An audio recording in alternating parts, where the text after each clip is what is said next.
नमस्कार। भोलेनाथ की नगरी काशी से मैं विभाष भादुड़ी मन बंजारा चैनल का अगला एपिसोड लेकर आया हूँ। सबसे पहले आप श्रोतागणों को दशहरे की हार्दिक शुभकामनाएं देना चाहता हूँ। माँ दुर्गा की असीम अनुकंपा से करीब 2 साल बाद हम फिर से हर्षोल्लास के साथ पूजा मनाने में सफल हुए हैं। माँ की कृपा सब पे बनी रहे, यही मेरी प्रार्थना है। हमारे समाज में स्त्रियों का क्या स्थान था और है भी, इस पे आधारित एक रचना आज आपको मैं सुनाता हूँ।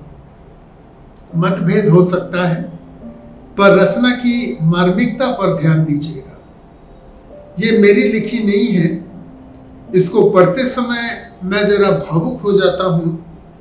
कृपया मेरी भावुकताओं का उपहास मत कीजिएगा। कोशिश करूँगा आप लोगों को भी इसकी गहराइयों में ले जाने का। मैं जो सुनाने जा रहा हूँ ये मनोरंजन का विषय नहीं है, विषय चिंतन का है, विषय हमारी सोच का है। देखिए, कवि हो या लेखक, वो जीता है कल्पना की दुनिया में। कल्पना से ही उसे सुख, दुख, वेदना, नशा और ऊर्जा मिलती है। और उसके इस कल्पना के जगत में इसका विचार नहीं किया जाता है कि क्या सही है और क्या गलत। कल्पना के जगत में उसका राज होता है और उसे पूरी आजादी रहती है। आप उससे सहमत या असहमत हो सकते हैं, पर उसके कल्पना के जगत में आप हस्तक्षेप नहीं कर सकते। हर साल जब माँ दुर्गा की पूजा धूमधाम से हम मनाते हैं, तब मन ये सोचकर बहुत अनुतप्त, बहुत दुखी हो जाता है कि आज भी समाज में स्त्रियां कितनी उपेक्षित हैं। उनकी मर्यादाओं का किस तरह हनन होता है। हमारा पुरुष प्रधान समाज किस मुंह से माँ दुर्गा के सामने खड़ा होता है। क्यों नहीं माँ दुर्गा अपनी शक्ति से समाज के इस कलंक को मिटाती है? ये प्रश्न आता है। ये रचना सीता माता को लेकर है, उनकी मनोदशा और उनकी वेदनाओं पर आधारित है। इसमें कटाक्ष भी है, करुणा भी है और संवेदना भी है। इस रचना में जो भावनाएं प्रकट की गई हैं वो मन को विचलित कर देती हैं, पर बयां करती है कठोर सत्य। ध्यान से सुनिए, आपको अच्छा लगेगा। देखिए, लेखक एक कल्पना करता है। कल्पना ऐसा है कि मर चुका है रावण का शरीर, स्तब्ध है सारी लंका, सुनसान है किले का परकोटा, कहीं कोई उत्साह नहीं, किसी घर में नहीं जल रहा है दिया, विभीषण के घर को छोड़कर। सागर के किनारे बैठे हैं विजयी राम, विभीषण को लंका का राज्य सौंपते हुए, ताकि सुबह हो सके उनका राज्याभिषेक। बार बार लक्ष्मण से पूछते हैं अपने सहयोगियों की कुशल छेम। चरणों के निकट बैठे हैं हनुमान।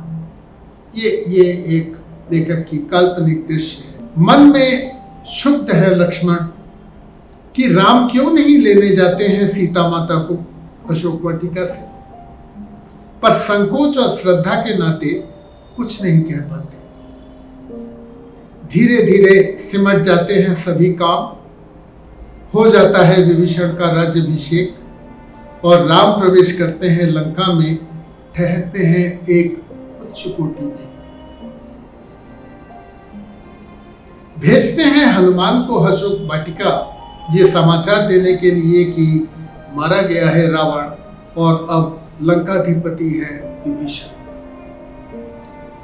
सीता माता सुनती हैं इस समाचार को और रहती है खामोश, कुछ नहीं कहती, बस निहारती है रास्ता। माता के अभिमानी मन में सवाल उठता है कि रावण का वध करते ही वनवासी राम बन गए हैं सम्राट। लंका पहुंचकर भी भेजते हैं अपने दूत।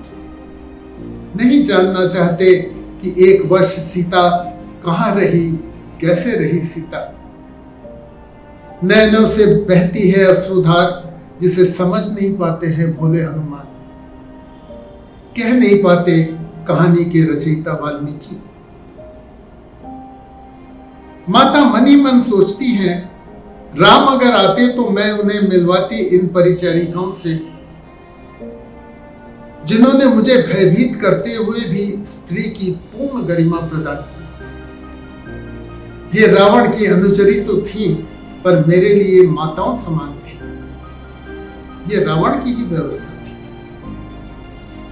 राम अगर आते तो मैं उन्हें मिलवाती इन अशोक वृक्षों से, इन माधवी लताओं से, जिन्होंने मेरे आंसुओं को ओस के कणों की तरह सहेजा अपने शरीर पर राम तो अब राजा हैं, वो कैसे आते सीता को लेने। है विभीषण करवाते हैं सीता का श्रृंगार और पालकी में बिठाकर पहुंचाते हैं राम के भवन पर। पालकी में बैठे सीता माता सोचती हैं, जनक ने भी तो उन्हें इसी तरह से विदा किया था विवाह के बाद। वहीं रोक दो पालकी, गूंजता है राम का स्वर। सीता को पैदल चलकर आने दो मेरे समीप। जमीन पर चलते हुए कांपती है भूमि सुता।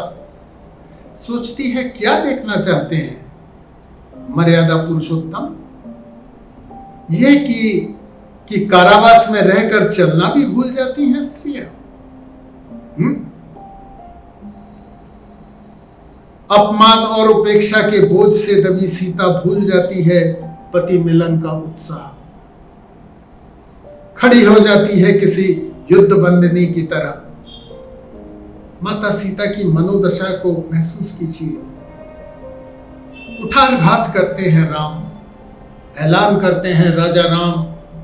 सीते कौन होगा वो पुरुष जो वर्ष भर पर पुरुष के घर में रही स्त्री को करेगा स्वीकार। मैं तुम्हें मुक्त करता हूं, तुम चाहे जहां जा सकती। उसने तुम्हें अंक में भरकर उठाया और मृत्यु पर्यंत तुम्हें देखकर जीता रहा। मेरा दायित्व था तुम्हें मुक्त कराना, पर अब नहीं स्वीकार कर सकता है तुम्हें पत्नी की तरह।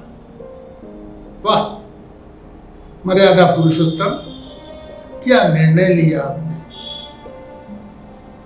कथा के रचयिता वाल्मीकि के नायक तो राम थे। वो क्यों लिखते सीता का रुदन और उसकी मनोदशा। उन क्षणों में क्या नहीं सोचा होगा सीता माता ने कि क्या ये वही पुरुष है जिसका किया था मैंने स्वयंवर में वरण। क्या ये वही पुरुष है जिसके प्रेम में मैं छोड़ आई थी अयोध्या का महल और भटकी थी वन वन। माता का रुदन और क्रंदन मन ही मन पुकार उठा। हाँ, रावण ने उठाया था मुझे गोद में। हाँ, रावण ने किया था मुझसे प्रणय निवेदन। वो राजा था, वो चाहता तो पलट ले जाता अपने रनिवास में, पर रावण पुरुष था। उसने मेरे स्त्रीत्व का अपमान कभी नहीं किया, भले ही वो इतिहास में मर्यादा पुरुषोत्तम ना कहलाए। पर ये सब कहना नहीं सकते थे, ये सब कहला नहीं सकते थे कथा के रचयिता वाल्मीकि, क्योंकि उन्हें तो राम कथा ही कहनी थी। आगे की कथा आप जानते हैं। सीता ने अग्नि परीक्षा दी, कवि को कथा समेटने की जल्दी थी। राम, सीता और लक्ष्मण अयोध्या लौट आए। नगरवासियों ने दीपावली मनाई, जिसमें शहर के धोबी शामिल नहीं हुए। आज इस दशहरे की रात मैं उदास हूं उस रावण के लिए, जिसकी मर्यादा किसी मर्यादा पुरुषोत्तम से कम नहीं थी। मैं उदास हूं कवि वाल्मीकि के लिए, जो राम के समक्ष सीता के भाव को लिख ना सके। आज इस दशहरे की रात में उदास हूं स्त्री अस्मिता के लिए, उसकी शाश्वत प्रतीक जानकी के लिए। मैं हर वर्ष मैंने महसूस किया है उस जलते हुए रावण का दुख, जो सामने खड़ी भीड़ से नतमस्तक होकर बार बार पूछ रहा है, तुम में से कोई राम है क्या? तुम में से राम कोई है क्या? बोलो। मुझे पता है जवाब नहीं मिलेगा।